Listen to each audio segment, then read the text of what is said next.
Oke, selamat datang semuanya. Pernah kepikiran gak sih, gimana ceritanya seorang tukang kayu dari desa kecil Nazaret bisa-bisanya mengeklaim diri sebagai pencipta alam semesta? Ini kan aneh. Di satu sisi, dia itu manusia biasa banget, tapi di sisi lain, dia adalah Tuhan yang Maha Kuasa. Nah, inilah paradoks Kristus yang mau kita bedah bareng-bareng hari ini. Gimana caranya satu pribadi bisa 100% Allah dan sekaligus 100% manusia? Yuk, kita langsung mulai aja. Oke, kita coba mulai dari tempat yang paling ia kenal ya, kampung halamannya, Nazaret. Buat tetangga-tetangganya, Yesus itu ya anak tukang kayu, gak lebih. Mereka lihat dia tumbuh besar, main lari-larian, waktu kecil, belajar bikin meja sama kursi, ya bagian dari mereka lah. Jadi bayangin deh kagetnya mereka kayak apa pas orang yang mereka kenal ini tiba-tiba ngomong dengan wibawa ilahi dan melakukan hal-hal yang mustahil.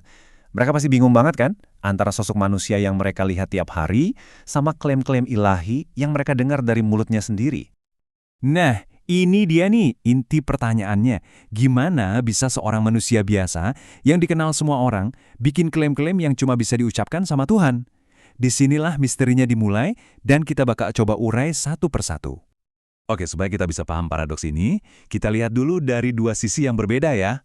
Pertama, kita bahas dulu apa yang udah jelas banget buat orang-orang di Nazaret, yaitu sisi kemanusiaan Yesus yang, ya 100% manusia. Alkitab itu jujur banget soal kemanusiaannya. Dia lahir kayak bayi pada umumnya, rapuh. Dia juga merasakan godaan yang berat, sama kayak kita. Dia nangis waktu sahabatnya meninggal, dia ngerasain sakitnya paku di tangannya. Dan bahkan, Alkitab bilang dia bertumbuh dalam hikmat. Artinya apa? Artinya dia juga belajar, sama kayak kita semua. Kemanusiaannya itu benar-benar nyata, otentik banget. Sampai-sampai selama 30 tahun, gak ada satu orang pun yang nyangka kalau di dalam diri tukang kayu ini ada pribadi kedua dari Tritunggal. Oke, sekarang setelah kita yakin banget soal sisi manusianya, yuk kita balik koinnya. Siap-siap ya, karena klaim-klaim yang diucapin sama anak tukang kayu ini bakal bikin kita mikir keras. Beneran deh. Coba perhatiin deh, ini pernyataan yang berani banget. Yohanes gak bilang firman itu mirip Allah, atau firman itu dari Allah. Bukan, dia bilang firman itu adalah Allah. Titik. Ini tuh tanda sama dengan mutlak. Dari kalimat pertama aja, Yohanes udah menegaskan kalau sosok yang kita kenal sebagai Yesus ini punya esensi dan natur yang sama persis dengan Allah Bapa. Dan ini bukan cuma ide baru yang muncul di perjanjian baru loh. Jauh sebelum Yesus lahir, Nabi Yesaya itu udah menubuatkan kelahiran seorang anak yang bakal punya gelar ilahi, Allah yang perkasa. Coba bayangin, gelar ini yang biasanya khusus untuk Yahweh, Sang Pencipta, sekarang disematkan ke seorang anak manusia. Jadi dari dulu pun, harapan akan datangnya Sang Mesias itu emang udah punya dimensi ilahi. Nah, ini dia klimaksnya. Di sini, Yesus nggak cuma bilang kalau dia udah ada sebelum Abraham. Dia pakai frasa, "Aku ada." Itu adalah nama perjanjian Allah yang paling sakral. Buat orang Yahudi waktu itu, kalimat ini tuh, wah, ini klaim keilahian yang paling jelas, paling blak-blakan. Reaksi mereka gimana? Mereka langsung mau ngelempar dia pakai batu. Kenapa? Karena mereka tahu persis apa maksudnya. Aku adalah Yahweh.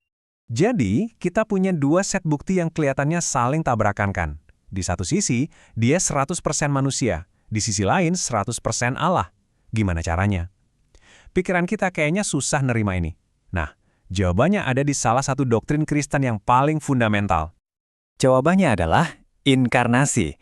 Oke, ini mungkin kedengarannya kayak istilah teologi yang ribet ya, tapi ini adalah kunci yang ngebuka pemahaman kita tentang siapa Yesus sebenarnya. Nah, yang penting dicatat nih, inkarnasi itu bukan berarti Allah berubah jadi manusia terus berhenti jadi Allah. Bukan gitu. Inkarnasi itu artinya Allah menambahkan natur manusia ke dalam dirinya. Coba bayangin gini deh, seorang penulis kan gak berhenti jadi penulis waktu dia jadi seorang ayah kan? Dia 100% penulis dan 100% ayah.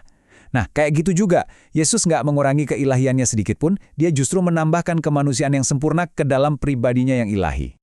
Coba kita lihat deh perbandingannya, kontrasnya luar biasa. Di sisi kiri, kita lihat sisi manusianya. Dia bisa dicobai, bisa capek, bisa mati. Terus di sisi kanan, kita lihat sisi ilahinya. Dia nggak bisa dicobai, dia adalah sumber kehidupan, pencipta hidup itu sendiri. Alkitab itu nggak milih-milih, nggak coba nutupin salah satunya.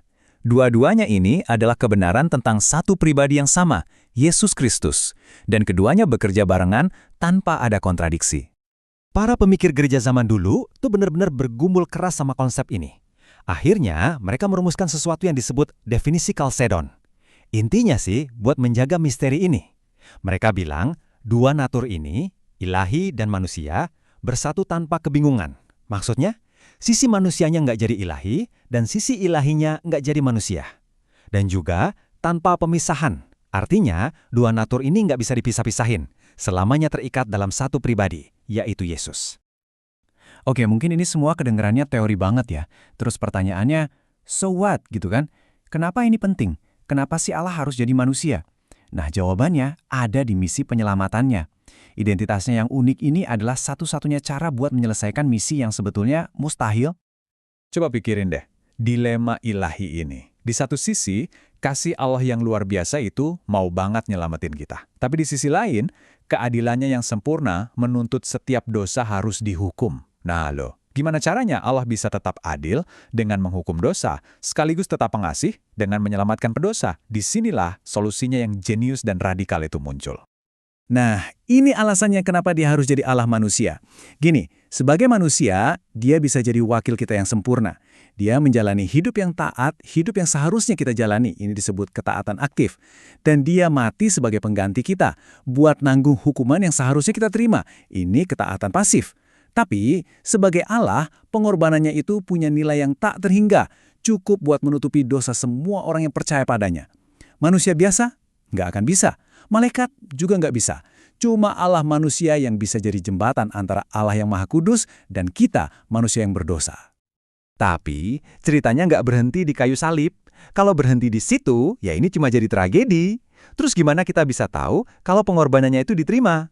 Gimana kita bisa yakin utang dosa kita beneran lunas? Jawabannya ada di satu peristiwa paling penting dalam sejarah, kebangkitan. Kubur yang kosong itu ibarat kwitansi dari surga. Itu adalah pengumuman dari Allah Bapa ke seluruh alam semesta yang bilang pembayaran diterima. Lunas. Jadi kebangkitan itu membuktikan kalau keadilan Allah sudah dipenuhi dan maut sudah dikalahkan. Tanpa kebangkitan, iman kita ya sia-sia. Tapi dengan kebangkitan, kemenangan kita dijamin. Rasul Paulus ngejelasinnya gini, Yesus itu dibangkitkan untuk pembenaran kita. Maksudnya apa sih? Gini, waktu Allah Bapa membangkitkan Yesus, dia seolah-olah mendeklarasikan Yesus benar. Nah, karena iman kita menyatukan kita dengan Kristus, maka waktu Allah melihat kita, dia juga mendeklarasikan hal yang sama, kamu benar. Jadi, kebangkitan Yesus itu jadi dasar hukum buat status baru kita di hadapan Allah. Dan akhirnya, kita kembali ke titik awal. Firman itu telah menjadi manusia. Ternyata, paradoks terbesar dalam sejarah ini bukan teka-teki logika yang harus kita pecahkan, tapi sebuah undangan untuk kita masuki. Di dalam satu pribadi Yesus, si tukang kayu dari Nazaret yang sekaligus Raja Alam Semesta, kita bisa lihat puncak dari kasih dan keadilan Allah bertemu. Ini adalah sebuah misteri yang bukan untuk dianalisis sampai habis, tapi untuk kita sembah dengan penuh rasa takjub.